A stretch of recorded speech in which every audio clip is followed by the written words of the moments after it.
You ready to go, Carla? Yeah. All right, let's do this. Come on, let's go. All right, hello everyone, and welcome back to another 5K Tennis podcast.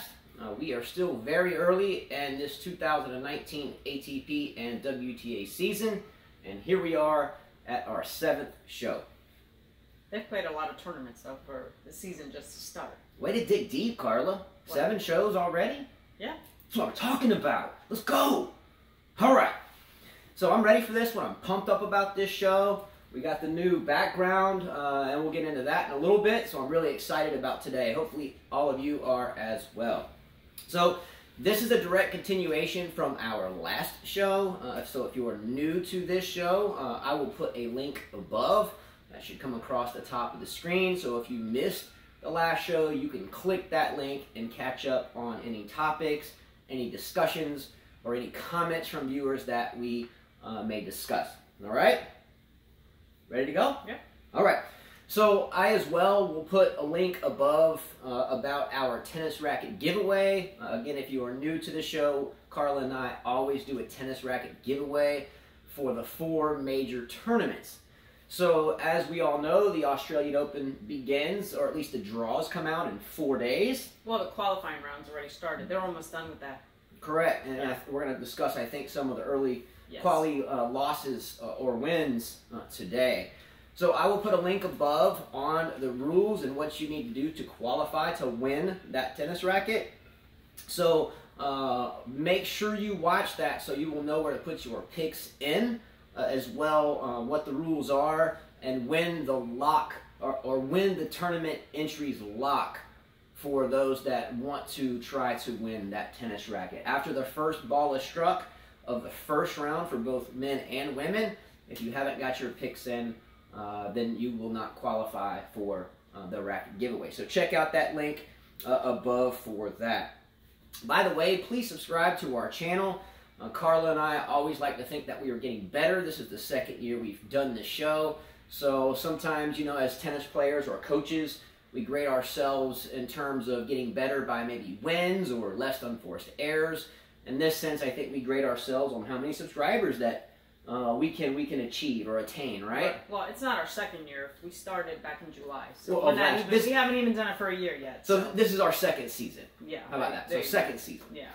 All right, so please feel free, by the way, to comment on anything that we say or anything that we do, and we are open for honest criticism as well. If there's anything that we can do better to suit your needs better as tennis fans or tennis players or just people that like to talk sports, please let us know. Any topics that you want us to bring up, put them there. There's a high likelihood we will discuss them. Oh, we will. Yeah. Yeah. All right. So we're going to move forward. By the way, a huge thank you to YTEX Strings and especially the entire YTEX team, including the owner, Ivor Savage, who made our studio, as I like to call it, which is just a room in our home, look a heck of a lot better. So let's go, YTEX. Let's go, Ivor. Come on. Really pumped up about it right now. It looks good, yeah. Looking great back here. Tell you what. Pumped up about it. Excited. I was stoked to do this show. Stoked. So, speaking of YTEX Strings, Carla, Carla and I did a play test this past week. Not just a play test, but a string test, as I'm a stringer. And did some play testing or some string testing with the US RSA a few years ago. So I'm going to put a link above for the string test and play test that Carla and I did with Quadro Twist. We did that, her and I, as well as my oldest son, our oldest child of 5 children, which that entire play test and string test was incredible. For us, it was incredible. With that said, though, Carla, our oldest son, Jonathan, played a match yesterday. And Jonathan, of course, used his racket that we strung up with that Quadro Twist. And he played a tricky player that has given him a lot of trouble over the past couple of years. A lot of tight matches, a lot of frustration, and Jonathan won easily, did he not? He did.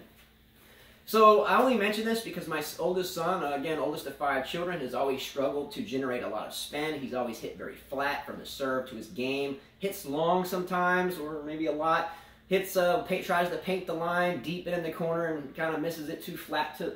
He's a flat flat player. I'm the same way. I love hitting flat as well. So since we did this play test with the Quadro Twist, it's been an element changer for him, and he beat this player yesterday quite easily. Granted, it's not just the strings that determine the level of the player, but there is no doubt that the Quadro Twist helped Jonathan. Well, I think strings also help you with your confidence, you know? They do.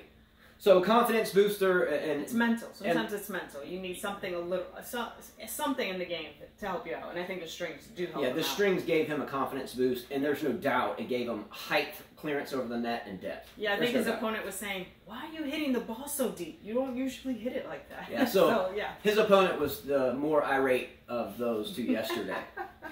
All right, so moving forward, I'm going to put a second link above. This week, Carl and I are doing the same play test and string test with the Hexagon X string. So I'm going to put a link above for the unboxing of that and for the string test from a stringer's perspective that occurred on yesterday. Carla hit with it yesterday for a brief amount of time. We had a short window between when the children got out of school and dark. So Carla got a little bit of hitting in yesterday. And I would say that you loved it, right? So far, yes. I can't wait to actually start playing matches with it. So I'll know a little bit more. More I hit with it. I think one of our very close friends and an incredible tennis player will want to tempt you to try to use those against him, and that would be Thomas, and I know he's watching. So I would assume that Thomas, a motivational speaker and a very solid Division I player, will want to try to take you out. Sure. I would assume so. So let's go, Thomas, and let's go, Carla. I can't wait for that match. All right? Pressure's on. All right, here we go. So moving forward from the results from our poll question from the last show, we had discussed which male player we thought would win the Australian Open on the show before last. Djokovic was the decisive winner there. No, he was not. Djokovic was 66%. No, Federer was. Oh, yes, sorry. And he was at 50%. Yes, thank you very much. Thank you for the correction. You're welcome. The lovely Carla is right once again. He was at 50%. Federer won that. Yes. My apologies. It was Which Djokovic I said was shocking. Kind of shocking. All right, so the results are in. Thank you very much for the correction. So the results were in for this past poll question was which woman that we all thought would win the Australian Open. Correct. Serena Williams came in at a whopping first place at 66%. That's not shocking. And Aryna Sabalenka from Belarus came in at a second place of about 17%. Yeah, and then other. And then other, yeah. But no one wrote anything. Well, one of our other viewers that I don't think clicked the other button, but he told us in comments that he liked Kerber. I think it was Millennium 13. He said his pick was either Serena Williams or Angelique Kerber. Let's go, Millennium 13, Constantine. Yeah. Love you, bro. All right, so that was last show's poll question. I have another one, and that link will come up above here almost immediately. Here's the new poll question. We have done which man we think will win. We've done which woman we think will win. Now we're going to do which male dark horse, or not necessarily unseeded, but besides the big three, you know, or besides those that we always talk about, which male that I mentioned will have a better chance of winning this Australian Open and another category. Ready? Mm-hmm. All right, here we go. We have the Greek, Stefanos Tsitsipas. We have the German, Alexander or Sasa Zverev. We have the Australian, Alex de Minaur. We have the Russian, her boy, Karen Khachanov, a.k.a. Thor. He's Thor, number 2. Or other. And again, if it is other than those, please tell me who, so when we get to the next show, which will be Friday? Yes. Or Saturday, depending on how our work schedule comes out. Friday or Saturday. Again, every 2 days is the goal, but sometimes it's give or take. Because well, when does the Australian Open start? I think Monday, but it will be Sunday our time because they're so far ahead. So it'll be Friday or Saturday. Friday or Saturday. Mm-hmm. Tell me who it is so we can statistically analyze who those others are so we can give you an accurate percentage. Right. All right, so here we go. Carla, it's all yours for current tournaments, news, and results. Come on, let's go. It's always nice to hear the lovely Carla do her deal, so I'm really pumped up about this. Also, I think Carla has a big shout out to Wesley Baptiste, who is her longtime coach, lifelong since she was a young girl, that has a wonderful free digital tennis magazine that's called Serve It Up Tennis, and he has involved us with this show even last year. So thank you, Wesley, for that. And again, you trained a heck of an athlete over here with Carla, right? Yes, he did. I think you lived with him for a while, yes, right? I did live with his family, yes. All right, so Carla, it is all yours. Okay, starting with the Sydney International, the women's. Ashley Barty from Australia defeated Simone Halep, the #1 seed on this tournament, in 2 sets. All right, so this is Sydney. Last week the men played Sydney, yes, so the women are now playing Sydney. The women are playing, no, the women are playing the Sydney, and I think the men are too. Yes. Okay. They didn't play last week, no. 6-4, 6-4 was the score. Not shocking since Simone Halep really hasn't played any tournament in quite a few months with a back injury. You know, Simona has had a rough offseason. Back injury. She went away from Darren Cahill, her Adidas team coach, which in the last year, he had a Nike hat on. Nike, though, yes. So I don't know what happened there with Cahill, Team Adidas, and Simona. However, truth be told, I love Darren Cahill a lot. I do. Great guy, a big-time student of the game. I won't go any further than that, but for time constraints, Simona Halep has had a back injury. Yeah. And has not played a match in 4 months. Barty, by the way, I think her first name is Ashley. Ashley Barty from Australia. She's an Australian girl, home field crowd. I applaud Barty for winning this match. At the same time, I'm going to raise my level of questionable for Halep. I think. Yeah, I don't think we'll see her do big things in the Australian. Yeah, I don't think so either. So much time off. She's been nursing a back injury. Again, she had a great year, pretty well, a solid year last year. She won a major. The French Open, right, which she should have won the year before. Yeah, she should have won that the year before as well. So great match. Good job for Barty in front of the home field crowd. I don't have Halep on my list of top 10 at the Australian Open, though. All right, next match, and the only reason I mention this is because you like this player. Timea Basinski from Switzerland defeated Samantha Stosur in 3 sets. Stosur, another strong girl, also won the U.S. Open, but Basinski is who you're looking for. Basinski, yes. Yeah, she's Swiss. Yes, she's from Switzerland. So Basinski, I like on clay. I like her as a player, but I don't have her on my top 10. I don't. I just mentioned it because of Stosur. But I like her. I think she's been involved with the Fed camp before. Mm-hmm. Good job. All right, Angelique Kerber from Germany defeated Camila Giorgi from Italy in 2 sets. We expected her to win this match. I mean, she is the better player, and she has more titles than Giorgi. Giorgi's incredibly fit, though, and she's been driven the past couple of years. She's always been driven. And again, we've discussed in the last show. But Kerber is tough for her. Maybe a player in the 50s, 40s, but not someone in the top 10. She's had a tough time with the top 10 seeds. You know, I bet if Kerber and Alexander Zverev played mixed doubles together, they could win a mixed doubles major. They actually did, but they lost against Roger Federer and Bencic at the Hopman Cup. Well, I'm talking major. I don't know. We'll see. Comment on that one. Singles and doubles is a different thing. That's 2 strong players. All right, number 5 seed, Petra Kvitova from the Czech Republic defeated Su Wei Sai from Taiwan in 2 sets. Two-hander both sides. Good match for Petra. Because she needs all those matches. But she hits 2 hands both sides. I like her as a young lady, and she has done well for her country and herself, but Kvitova should have won this match. Yes. And the only reason I mention this is because the number 4 seed, Sloane Stephens, was defeated yesterday by Yua Putiseva from Kazakhstan. So I wonder why Sloane Stephens has been so erratic as of late. No coach, perhaps? I mean, it doesn't help her that she does not have a coach. I mean, not a good match for her, and she's lost now 2 matches in the last 2 tournaments she's played. Yeah, she lost against Conta now, and then now this player. Yeah, Sloane Stephens decided to take a hiatus from her coach, and, you know, that's fine. We all go through coaches. I think we'll get into Donald Young and his coaching change that needs to occur, in our opinion, later. I've always wondered why Sloane Stephens picked chocolate milk as her sponsor for longevity and energy.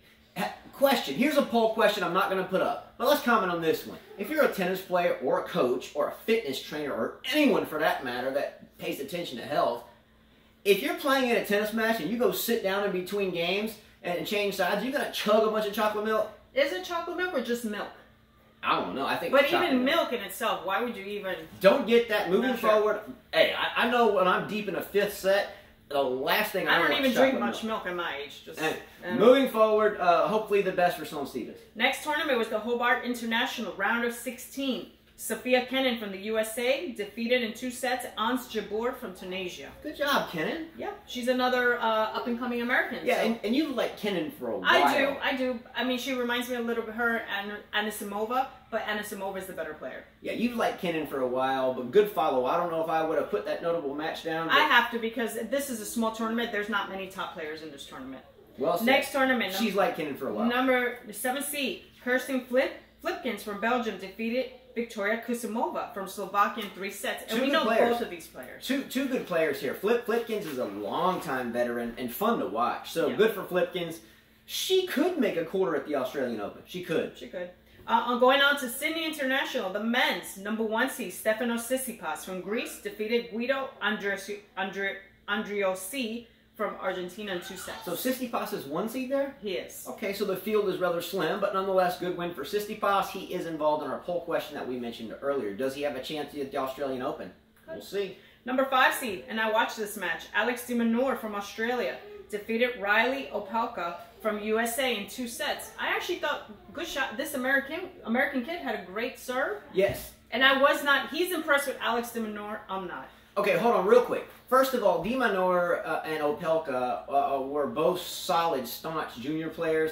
I want to say that Opelka and de Minaur met in the Wimbledon final. Junior final? Yes. The junior final, I think. And again, I don't have this written down. I just from rote memory, which may not be the best. But I think Opelka actually won. The American Opelka won Junior Wimbledon by playing de Minaur in the final. Someone correct me if I'm wrong, but I'm pretty sure that, again, I strung a little bit at the U.S. Open in 2007, and it was on the junior level where Janowicz played Berankis, and Berankis won that. So I've always kept up with the junior boys. That's how I started following Federer as a junior.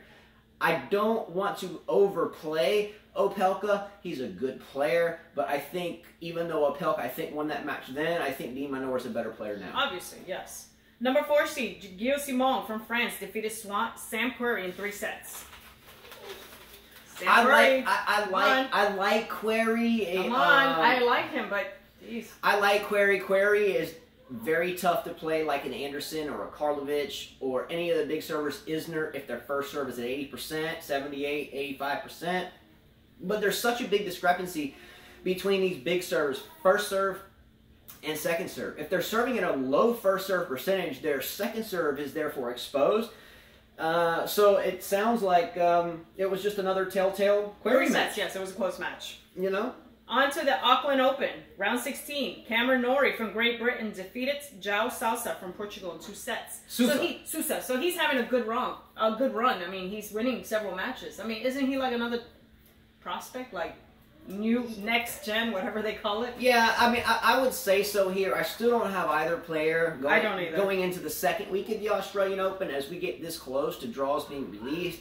I don't want to dwell too much on those that aren't going to make the second week. As we ramp up to the Australian Open, I really want to put time well, these are names that you should know, so that's why I mentioned them. They're popular names, and maybe the younger generation will soon take over the veterans. I mean, they're going to retire. Well, they're going to have we should know these names. They're going to have to at some point. Yeah. Djokovic is still hanging around, but Nadal and Federer, it's getting close. Testament to Djokovic's fame. All right, well, Taylor Fritz from the USA defeated John Isner. Do you want to guess the score?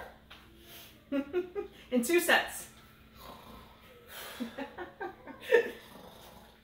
All right. Guess the score.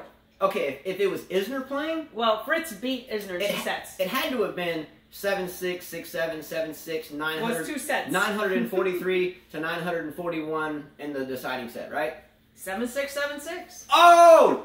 Let's go! Look, I think Isner is a wonderful guy. He has a heart of gold. Never met the guy, but I can tell by his interviews over the last decade or more that he's really a great guy. I know that single-handedly because of some really epic matches that went so long against another player generally of that same type of big serve caliber. Well, I guess the Mahut one, he's just an all-around player.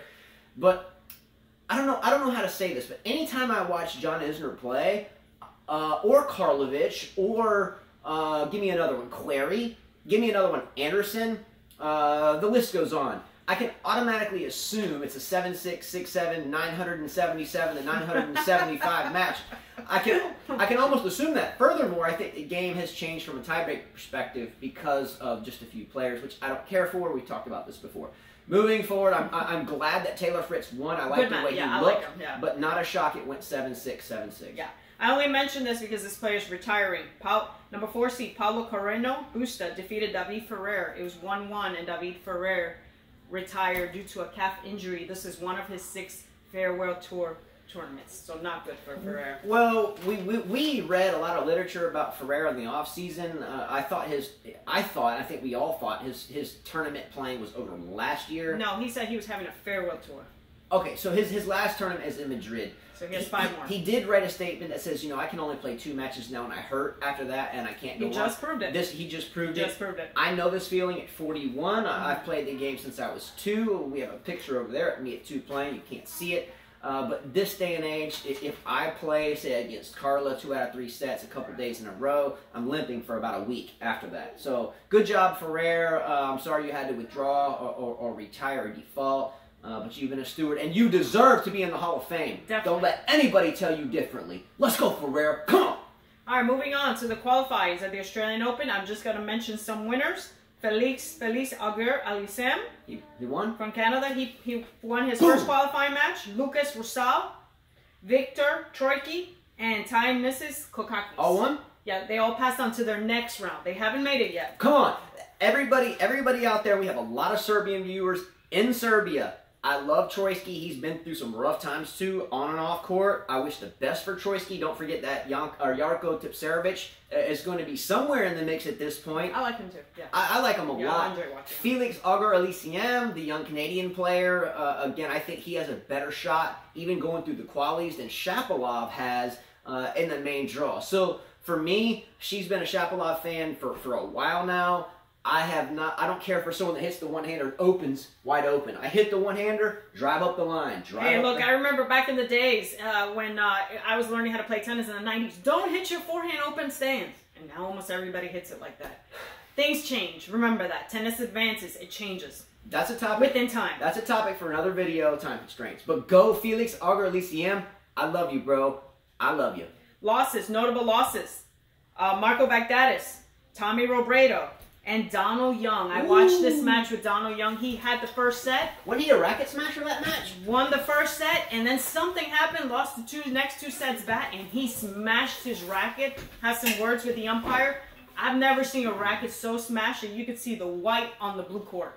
That was really bad. Yeah, when you destroy your racket... Here, I'll use myself. I think in my life, I've smashed 1 racket. I didn't do it because... necessarily I was that mad. I think I did it because we were on a private court and Carla beat me that day, and I smashed it simply because I wanted to feel how it felt, and my racket was already cracked in the first place, so I just kind of smashed it, because I couldn't string it again anyway. But my father used to always tell me, if he ever sees someone smash their racket, throw their racket, or smack the net with their racket, even once, and my father's 81 and played the game since he was 3. Carla's father is 60 and played the game since he was a boy. And also no, he wasn't a boy. No, much later. He raised you in it since you were a child. You raised me in it, yes. So there's some certain things that we as coaches and players accept, at least Carla and I. He smashed it. No, more than smashed it. He did. Yeah, the story of the court. Yeah, we can get to the story. When I first met Carla's dad, I gave him a racket, and he smashed it the same day.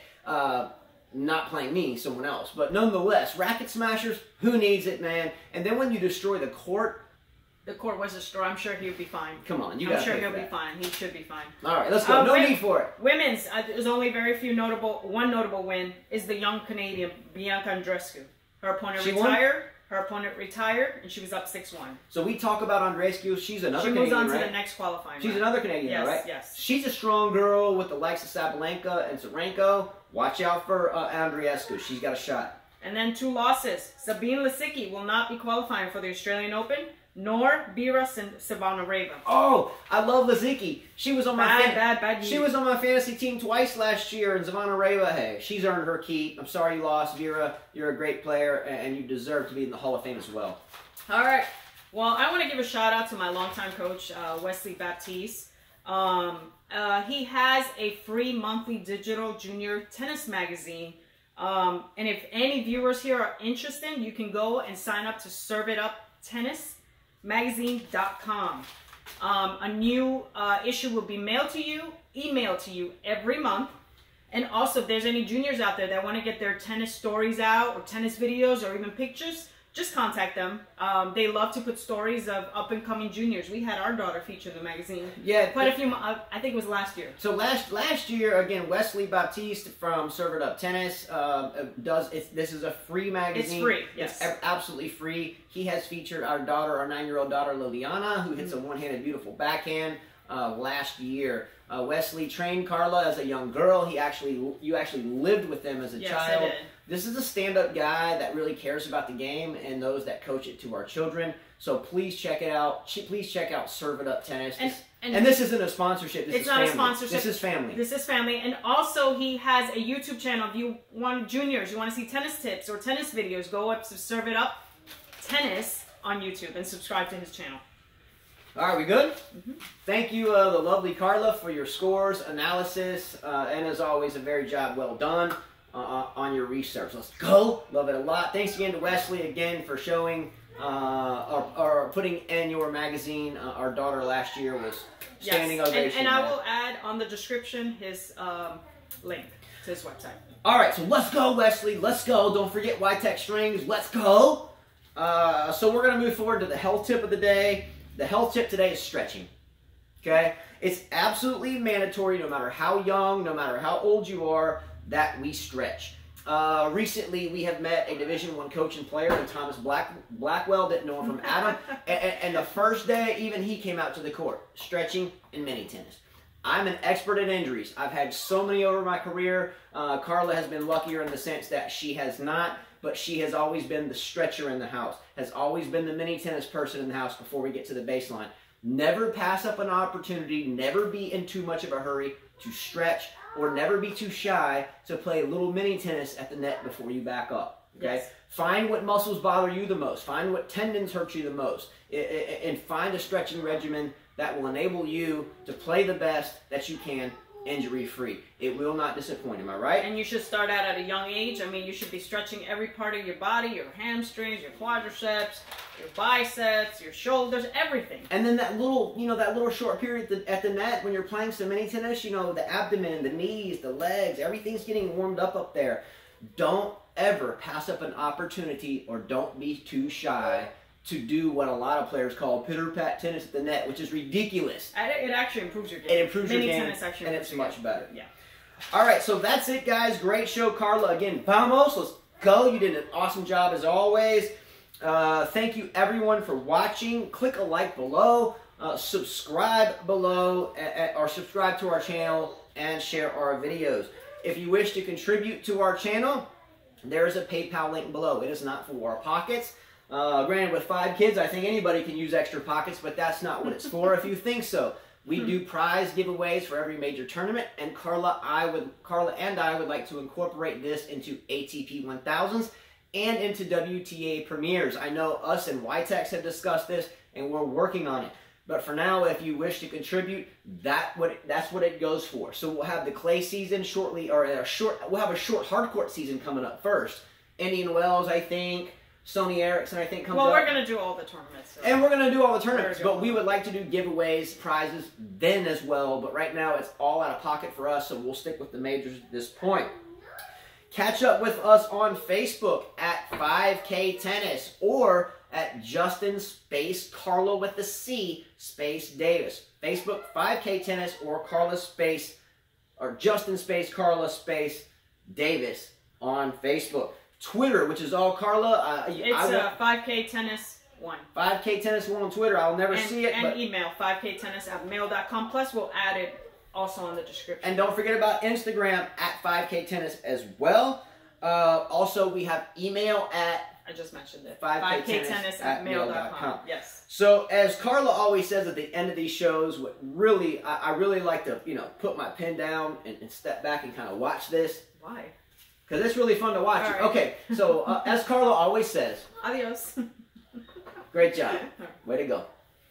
All right.